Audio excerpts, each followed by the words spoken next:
Hey guys, we're going to walk through how we get our mock scrape trees here established, and we use 3 different tools here. I'll first start off with the steel chainsaw here. This is an electric chainsaw, little 140C. I picked that thing up from Nixie there, really works out good. And then our second item there, I use that to actually cut the main trunk here, if you will, and the limbs. So you don't have to go out there and buy that stuff from Lowe's, guys. You got nature right there. I guarantee you're going to have some timber and stuff that's laying down. Get you a good hardy piece of timber there, especially from a storm that came through here. Go ahead and cut that thing off 12 foot, get you guys rocking and rolling there. And then this is a nice little tool to have. It's a 1 inch, and basically what you're going to do is you're going to drill that thing in at an angle on that, and that way you can on your branch or on your post there, your trunk of it, and you're going to go ahead and stick your limbs in there. And the next item here is I think it's a 52cc Earthway Viper, Earthquake, sorry, dually. It is 52 cc's, but that thing is basically a auger, gas-powered auger there, and that thing really works out well. I've really absolutely loved having that thing for multiple reasons, whether it's fence work. I can throw it on the ATV or UTV a lot faster than I can, driving that tractor wherever I need to go. But basically, to kind of get this thing established here and I'll walk you through how this should work is I like having these in an open food plot area, and we've got trees all the way around on both sides here and even a few in the middle. But for this particular area, this is a tremendous pinch point. We've got a pond right here, and basically what happens is those deer will either come off that pond, come down here, and then work their way this way or that way.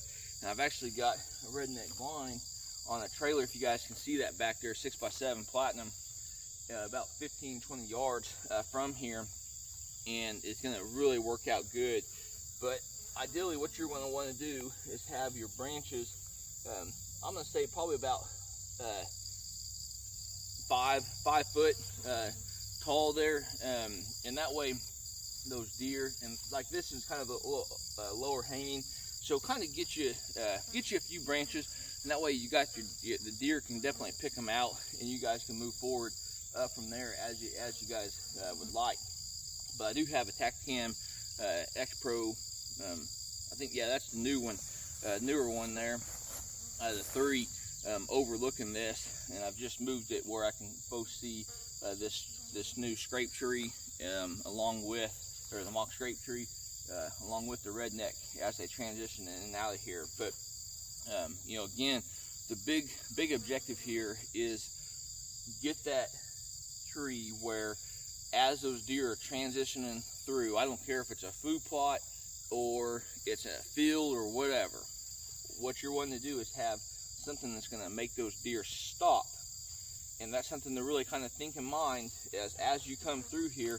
I'm going to have my deer come through here, and if they're coming from here, chances are they're going to hit this branch right here is what I'm going to guess. And then from there, they're going to have to move. But typically what the deer will do is they'll hit it from right here, and then they'll continue to kind of work their way in different angles, and then hopefully that creates a good broadside shot for me.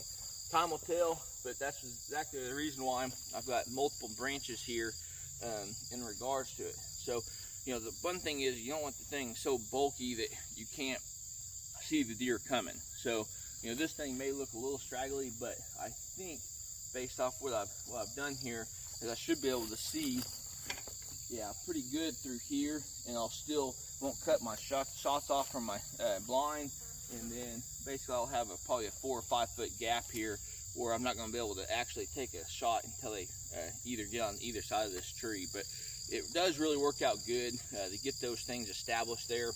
The types of tree branches here, I'm going to do a little research. I'll make put that on here, because one thing that I've really started to look into, especially the fall, is depending on if it's an oak tree or what, a sycamore or whatever it is, what's the longest lasting branch or leaves out there that'll actually hold on those branches.